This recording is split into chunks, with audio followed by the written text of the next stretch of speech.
किसी राज्य के अंदर हिंसा होती है तो वो केंद्रीय रिजर्व बल को भेज भेज सकती हैं और भेजना भी चाहिए। मैं समझता हूँ इस पे तो ममता बनर्जी जी को कोई एतराज़ नहीं करना चाहिए। और वो केंद्रीय जो रिजर्व बल हैं वो जो वहाँ जाएंगे तो वो ऐसा नहीं है कि वो कोई अपनी मर्ज़ी से वहाँ कोई, वो तो लॉ एंड ऑर्डर को ही देखेंगे। अगर कहीं ज़्यादती हो रही होगी तो उसका काम, उस पर वो अपना संज्ञान लेंगे। बाकी जब आपकी पुलिस काम नहीं कर रही तो फिर केंद्रीय रिजर्व पुलिस बल तो जाएगा ही। भाई सीबीआई बगैर तथ्यों के तो आपको उठाएगी नहीं, बगैर तथ्यों के, बगैर सबूतों के तो आपके ऊपर कोई कार्रवाई करेगी नहीं। और अगर आपने में कहीं झोल हैं तो उसे ठीक कर लीजिए। आपको ये तो है नहीं कि आप समय से पहले उसे समय आने के बाद कोई आप ऐसा करें, बल्कि समय से पहले आप उसे ठीक करिए। ना कि को सीबीआई के ऊपर आप ये कहें कि वो क्यों आ रहे हैं। भाई सीबीआई का तो काम है। और हाई कोर्ट के ज़रिए से आप जा रहे हैं, कोई सरकार ने तो भेजा नहीं है। अगर हाई कोर्ट का आदेश है तो हाई कोर्ट तो, जुडिशरी तो हमारे लिए सर्वोपरि है। सर, पश्चिम बंगाल में पंचायत चुनाव से पहले हाई कोर्ट की तरफ से सीबीआई की जांच के निर्देश दे दिए गए हैं। जो अभी कुछ दिन पहले वहां पर जिस तरीके से हिंसा हुई थी, और वहीं दूसरी तरफ ममता बनर्जी के कुछ अधिकारियों पर धांधली का आरोप है। एक तरफ सीबीआई की जांच तो वहीं दूसरी तरफ केंद्रीय सुरक्षा बलों को जो तैनात किया जा रहा है, ममता बनर्जी उसका भी विरोध कर रही है। देखिए ये केंद्र की जिम्मेदारियों में है कि कहीं भी हिंसा हो और कहीं भी अराजकता का माहौल हो, उसका संज्ञान लेना चाहिए। और सीबीआई तो हमारी निष्पक्ष एजेंसी है और उस एजेंसी के द्वारा जो भी कार्य किए गए हैं वो ऐसा नहीं है कि हमारी देश की कोई एजेंसी कहीं किसी की तरफदारी करती हो या गलत, अगर कुछ हो नहीं रहा है तो उसमें कुछ गलत मिला देती हो। ऐसा नहीं है कि अगर वहाँ हिंसा हुई है और सीबीआई उसकी इंक्वायरी कर रही है तो कम से कम दूध का दूध और पानी का पानी तो होना चाहिए।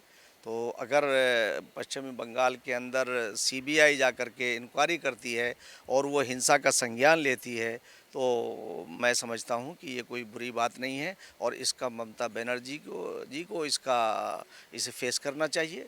और सीबीआई से आप क्यों डर रहे हैं? सीबीआई कोई ऐसी एजेंसी तो हमारी है नहीं। सीबीआई तो पूरे विश्व के अंदर विश्वविख्यात है अपनी अपनी अच्छी छवि के लिए। और आज भी देश के अंदर अगर कहीं कोई बात होती है तो तमाम लोग जो हैं इत्तिफाक राय से यानी सीबीआई की इंक्वायरी की मांग करते हैं।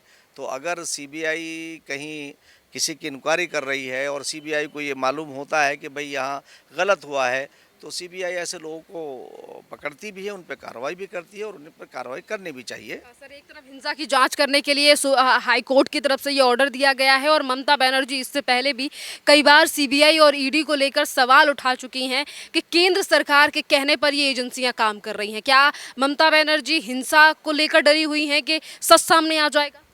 नहीं, मैं नहीं समझता हूँ कि देश की एजेंसियाँ ईडी हो या सीबीआई हो वो कहीं उनका वो कहीं किसी के हाथ का खिलौना होती हैं, ऐसा नहीं है। बल्कि मैं समझता हूँ कि ममता बनर्जी जो पश्चिम बंगाल की मुख्यमंत्री हैं वो तो अपनी अपनी कार्यशैली के लिए जानी जाती हैं। और वो जाहिर है कि ऑनेस्ट भी कहती हैं अपने आप को। अगर वो ऑनेस्ट हैं, ईमानदार हैं तो उन्हें सीबीआई की आलोचना नहीं करनी चाहिए।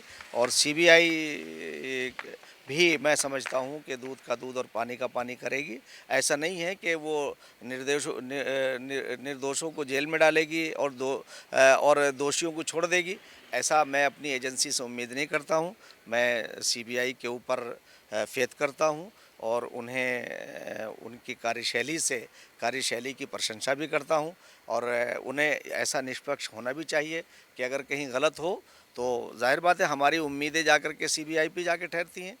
जिस तरीके से अभी ये हाई कोर्ट की तरफ से ये फैसला लिया गया है, वहीं दूसरी तरफ अभी सुप्रीम कोर्ट की तरफ से भी कहा गया था कि केंद्रीय सुरक्षा बल जो हैं वो उनकी तैनाती होनी चाहिए। उसके खिलाफ भी ममता बनर्जी कोर्ट पहुंच गई थी। हालांकि कोर्ट की तरफ से याचिका को खारिज कर दिया गया था। ममता बनर्जी को एजेंसियों से और केंद्रीय सुरक्षा बल से इतनी क्या समस्या है? नहीं, मैं भी वही आपकी बात को आगे बढ़ा रहा हूँ कि अगर आप सही हैं और आपका कोई दोष नहीं है, आप अच्छा कार्य कर रहे हैं तो आपको डरना कहेगा। भाई सीबीआई बगैर तथ्यों के तो आपको उठाएगी नहीं। बगैर तथ्यों के, बगैर सबूतों के तो आपके ऊपर कोई कार्रवाई करेगी नहीं। और अगर आपने में कहीं झोल हैं तो उसे ठीक कर लीजिए। आपको ये तो है नहीं कि आप समय से पहले उसे समय आने के बाद कोई आप ऐसा करें, बल्कि समय से पहले आप उसे ठीक करिए और अपने अपने चरित्र को और अपने कार्यशैली को और अपने जो आपके अधीन जो आपके जो अधिकारी आते हैं, जो फोर्स आती है, उन्हें ठीक करना चाहिए। ना कि को सीबीआई के ऊपर आप ये कहें कि वो क्यों आ रहे हैं। भाई सीबीआई का तो काम है और हाई कोर्ट के ज़रिए से आप जा रहे हैं, कोई सरकार ने तो भेजा नहीं है। अगर हाई कोर्ट का आदेश है तो हाई कोर्ट तो जुडिशरी तो हमारे लिए सर्वोपरि है। सर, ममता बनर्जी की पार्टी की सरकार के जो नेता हैं वो ये कह रहे हैं कि बीजेपी जानबूझकर जो है वो सुरक्षा बलों की तैनाती कर रही है। यानी केंद्र सरकार की तरफ से 40 टुकड़ियां भी भेज दी गई हैं पश्चिम बंगाल। नहीं, केंद्र का काम है और केंद्र की जिम्मेदारी है। केंद्र ये क्योंकि पूरा एक जो हमारी व्यवस्था है, जो कॉन्स्टिट्यूशन की कि अलग अलग राज्य होंगे, मगर केंद्र की ये जिम्मेदारी है कि अगर कहीं कोई किसी राज्य के अंदर हिंसा होती है तो वो केंद्रीय रिजर्व बल को भेज सकती हैं और भेजना भी चाहिए। मैं समझता हूँ इस पे तो ममता बनर्जी जी को कोई एतराज़ नहीं करना चाहिए। और वो केंद्रीय जो रिजर्व बल हैं वो जो वहाँ जाएंगे तो वो ऐसा नहीं है कि वो कोई अपनी मर्ज़ी से वहाँ कोई, वो तो लॉ एंड ऑर्डर को ही देखेंगे। अगर कहीं ज़्यादती हो रही होगी तो उसका काम, उस पर वो अपना संज्ञान लेंगे। बाकी जब आपकी पुलिस काम नहीं कर रही तो फिर केंद्रीय रिजर्व पुलिस बल तो जाएगा ही। वो ये कह रही हैं कि केंद्रीय रिजर्व बल जो भेजा गया है ये हमारे लोगों के ऊपर यातनाएं करता है, पर हम ये सहने के लिए भी तैयार हैं। ये टीएमसी के नेताओं के बयान हैं। तो वहीं दूसरी तरफ सर 9 जुलाई को जो चुनाव होने वाले हैं पश्चिम बंगाल पर, इसका कितना असर रहेगा? क्योंकि एक तरफ हिंसा को लेकर भी मुख्यमंत्री ने खुद कहा कि हालात जो हैं वो पश्चिम बंगाल में ठीक हैं। अगर कुछ लोगों को लगता है कि अभी पश्चिम बंगाल में हालात ख़राब हैं तो सीपीएम के टाइम पर क्या था, उन्हें याद करना चाहिए। नहीं, खुद ममता बनर्जी जी जब सीपीआईएम की वहाँ सरकार थी कम्युनिस्टों की, तो उसके ऊपर यही कहा करती थी और बिल्कुल सेम स्थिति ममता जी के दौर में भी उसी तरह की है। जो वहाँ के लोग बताते हैं कि जिस तरह से वहाँ दमन होता है, जिस तरह से वहाँ की हिंसा हमने देखी है टेलीविज़न के ज़रिए से, वो उस पर रोकने में वो नाकाम है। और ममता बनर्जी को मानव अधिकारों का हनन नहीं करना चाहिए, उन्हें इसके ऊपर संज्ञान लेना चाहिए।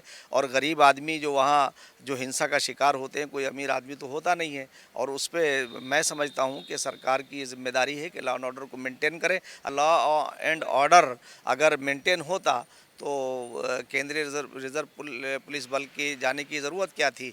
और हाई कोर्ट को, ये तो हाई कोर्ट ने संज्ञान लिया है, कोई सरकार ने, केंद्र ने अपने तौर से तो भेजा नहीं है।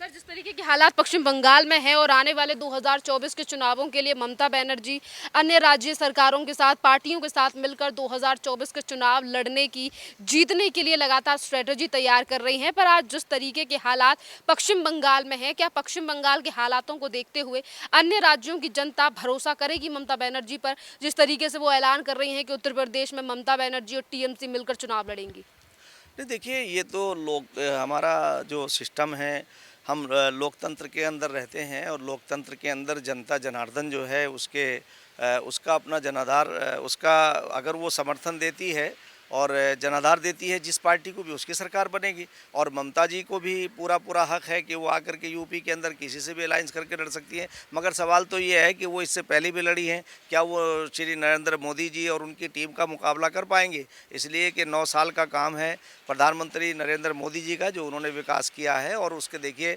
महंगाई की जो लोग बात करते हैं, ये तो वैश्विक महंगाई है, पूरे विश्व के अंदर है। और मैं समझता हूँ कि आने वाले दिनों में सरकार इसका संज्ञान लेगी और महंगाई भी कम होगी। क्योंकि 9 साल के अंदर श्री नरेंद्र मोदी जी का जो कार्यकाल है वो बहुत ही अच्छा कार्यकाल है।